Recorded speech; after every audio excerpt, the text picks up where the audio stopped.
El Rickshow, la vuelta semanal al mundo. Bienvenidos y bienvenidas a una nueva entrega del Rickshow. Hoy es sábado 10 de enero. El año ha empezado con un auténtico terremoto en el panorama internacional. La intervención de Estados Unidos en Venezuela ha marcado un antes y un después en la región y abre un nuevo capítulo en las dinámicas del orden mundial. A este tema dedicamos hoy la mayor parte del recorrido de este Rickshow, de vuelta tras el parón de las fiestas. Además de Venezuela, miramos a Irán, donde cerca de 40 personas han muerto durante una oleada de protestas que el régimen de los ayatolás intenta reprimir con dureza. La fotografía de la semana recoge la conmoción por el asesinato de una mujer en Minneapolis en una operación del Servicio de Inmigración. Y hacemos paradas también en Yemen, Gaza y la Unión Europea. Os habla Maribel Izcue. Empezamos. El recorrido. Madurismo sin Maduro y bajo control de Washington. El 3 de enero, fuerzas estadounidenses bombardearon varios puntos estratégicos en Caracas y otros estados, capturaron a Nicolás Maduro y a su esposa, los sacaron por la fuerza del país y los llevaron a Nueva York. El ataque, según las autoridades venezolanas, dejó un centenar de muertos. También dinamitó los fundamentos del orden internacional. El pretexto fue la lucha contra el narcotráfico, aunque muy pronto Trump confirmó su interés por la jugosa industria del petróleo de Venezuela, un país que alberga las mayores reservas del planeta. Además, en un movimiento que dejó perpleja a la oposición venezolana, rechazó apoyar a la Nobel de la Paz María Corina Machado para dirigir un proceso de transición. En su lugar, respaldó a la vicepresidenta, Delcy Rodríguez. Al frente del Poder Ejecutivo, Rodríguez se ha convertido en la representante de un madurismo que colabora de forma estrecha y forzada con Washington. Maduro y su esposa permanecen por ahora en el Centro de Detención Metropolitano de Brooklyn. El depuesto mandatario está acusado de narcoterrorismo y de conspiración para importar cocaína, unos cargos que ha rechazado al insistir en que él se considera un prisionero de guerra. Donald Trump, en su primera conferencia de prensa tras la intervención militar, dijo que Estados Unidos tomará el control del país. En su industria petrolera irrumpirán grandes empresas estadounidenses para hacer fluir el crudo, dijo. Según el líder republicano, Venezuela suministrará entre 30 y 50 millones de barriles a Estados Unidos. Mientras tanto, las autoridades venezolanas anunciaron la liberación de un número importante de presos políticos como gesto de paz unilateral, dijeron. Entre los primeros liberados hubo 5 ciudadanos españoles que este viernes aterrizaron de vuelta en el madrileño aeropuerto de Barajas. La operación militar de Estados Unidos en Venezuela no parece el final, sino un inicio. Después del país latinoamericano, Trump ha puesto la mirada en otros lugares objeto de su ambición, entre ellos Groenlandia.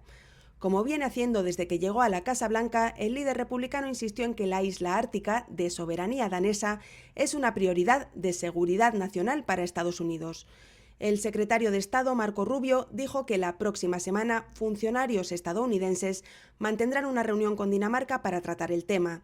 La intención, anunció, es comprar el territorio, pero si eso no funciona, Washington está dispuesto a recurrir a la fuerza.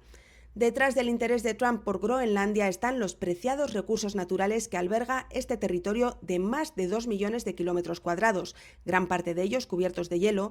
Se cree que cuenta con grandes depósitos de tierras raras, el 30% de las reservas de gas natural aún por explorar en el mundo y el 13% de las de petróleo. La amenaza de Trump ha levantado un enorme revuelo en una Europa debilitada. Los líderes de los grandes países han cerrado filas en torno a Dinamarca. Francia trabaja con sus aliados en un plan sobre cómo responder en caso de una intervención por la fuerza. Tanto Dinamarca como Estados Unidos son miembros de la OTAN. Una operación militar en territorio danés llevaría a esta organización a una contradicción existencial.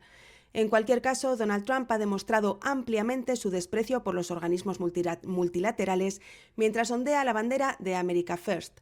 Este jueves anunció la retirada de Estados Unidos de un total de 66 organizaciones internacionales, casi la mitad vinculadas a la ONU. Son, según la Casa Blanca, contrarias a los intereses de Estados Unidos. Y en Irán las protestas se extienden en un nuevo desafío al régimen de los ayatolás. La crisis económica ha empujado a miles de personas a salir a las calles pese a la durísima represión. Al menos 42 personas han muerto durante las manifestaciones y más de 2.200 han sido detenidas. Son las mayores protestas en Irán en los últimos 3 años en medio de la caída récord de la moneda local, el rial, frente al dólar. Las movilizaciones se desataron el pasado 28 de diciembre y estuvieron encabezadas al principio por comerciantes, un sector tradicionalmente afín al régimen por sus medidas proteccionistas. Protestaban por ese desplome del rial y por la elevada inflación de más del 42% anual. Pronto, las protestas dispersas derivaron en una oleada de movilizaciones con huelgas generalizadas, cierre de comercios, concentraciones en universidades y manifestaciones callejeras.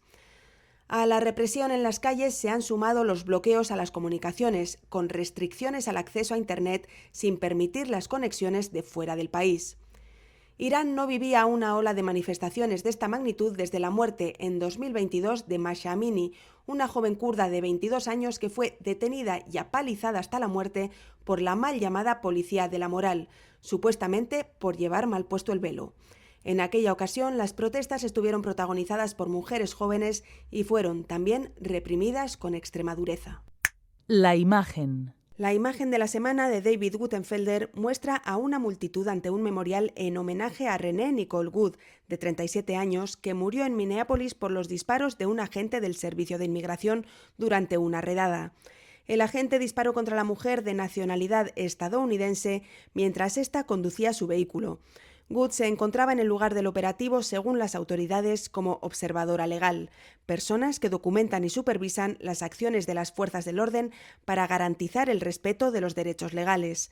El gobierno federal asegura que el agente actuó en defensa propia porque la mujer intentó atropellarlo, pero la escena fue grabada en un vídeo que muestra cómo ella se aleja sin intento de atropellamiento y pronto se difundió por redes sociales, lo cual ha desatado una oleada de protestas y condenas a la actividad de los servicios de inmigración. El asesinato de Good, madre de 3 hijos, tuvo lugar a apenas 1,5 kilómetros de donde un policía blanco ahogó con su rodilla al afroamericano George Floyd. Aquella muerte hizo que miles de personas salieran a las calles a protestar en todo el país. Otras claves. Yemen, azotado por la guerra civil desde 2014, amenaza con fracturarse aún más en medio de las aspiraciones separatistas del llamado CTS, el Consejo de Transición del Sur. El líder de esta agrupación, apoyada por Emiratos Árabes Unidos, huyó esta semana a Abu Dhabi después de que fracasara su intento de apoderarse de amplias zonas del sur de Yemen. El CTS lanzó en diciembre una operación para hacerse con varias provincias sureñas que estaban en manos de fuerzas respaldadas por Arabia Saudí. Este país intervino en el terreno al atacar la ciudad portuaria de Mukalla, a donde había llegado un cargamento de armas para el CTS procedente de Emiratos Árabes Unidos. Los bombardeos y avances de las fuerzas respaldadas por los saudíes obligaron al CTS a retroceder. Ahora, la huida de su líder ha llenado de interrogantes el futuro de los territorios controlados por el grupo separatista yemení.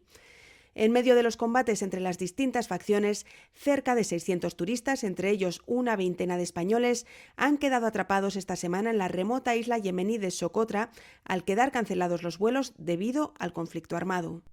Y en Gaza, Israel ha acabado con la vida de al menos 14 personas, entre ellas 5 niños, y ha causado múltiples heridos desde el jueves en diferentes ataques aéreos sobre la franja, pese al alto el fuego con Hamás alcanzado en octubre. Según el Ministerio de Salud gazatí, desde la firma de esa tregua, al menos 425 palestinos han sido asesinados y más de 1.200 han resultado heridos en ataques de fuerzas israelíes. El ejército de Israel dice que los últimos ataques han sido en respuesta al lanzamiento fallido de un misil desde la ciudad de Gaza.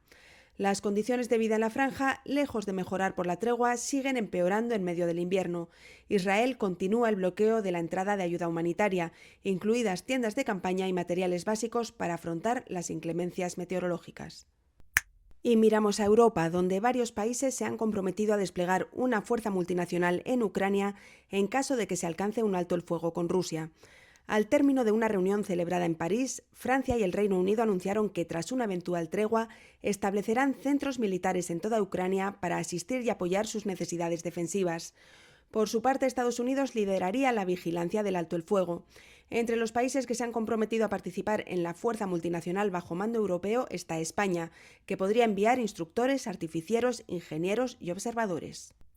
Y seguimos en Europa, porque el Consejo de la Unión Europea aprobó el viernes el Pacto Comercial con Mercosur, que tiene el potencial de crear una zona de libre comercio de más de 720 millones de consumidores, la mayor del mundo.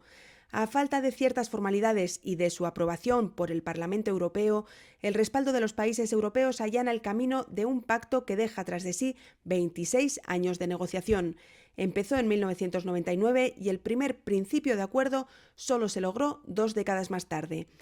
En la aprobación del Pacto Comercial con América Latina ha sido crucial el apoyo de Italia, país que finalmente ha mostrado su respaldo tras las concesiones hechas por la Comisión Europea en los últimos días. En cambio, han mantenido su rechazo Francia, Hungría y Polonia. Para que el acuerdo salga adelante es necesario el apoyo de una mayoría cualificada. Con el apoyo de Italia, esta mayoría está garantizada. Esta semana en 5W... El sábado, Caracas despertó con el estruendo de las bombas. La confirmación llegaba poco después. Washington había lanzado una ofensiva militar que tuvo en el punto de mira a Nicolás Maduro, capturado y llevado a Nueva York. La periodista venezolana Johanna Osorio ha contado en 5W cómo se vivió el día en que Estados Unidos atacó Venezuela. Y la intervención estadounidense ha sacudido el tablero geopolítico mundial. Detrás de esa operación hay un objetivo fundamental: controlar las enormes reservas petrolíferas venezolanas, las mayores del mundo. Para saber más, te recomendamos el ensayo firmado por el periodista Amador Guayar, publicado esta semana. Y la escritora y periodista venezolana Luzmeli Reyes reflexiona sobre las vías que se abren ahora en el complejo futuro político de su país. Pensar que una dirigente tan ferviente como Rodríguez sea tutelada por el mismo país que ha criticado siempre con más dureza suena a ciencia ficción. Por si acaso, Trump ya la ha amenazado con correr un destino peor que el de Maduro si no cumple su parte del trato, escribe la periodista. Y hasta aquí el Rick Show de hoy. Muchas gracias por escucharnos. Si quieres enterarte de todo lo que pasa en el mundo, no olvides seguirnos desde cualquiera de tus plataformas de audio favoritas.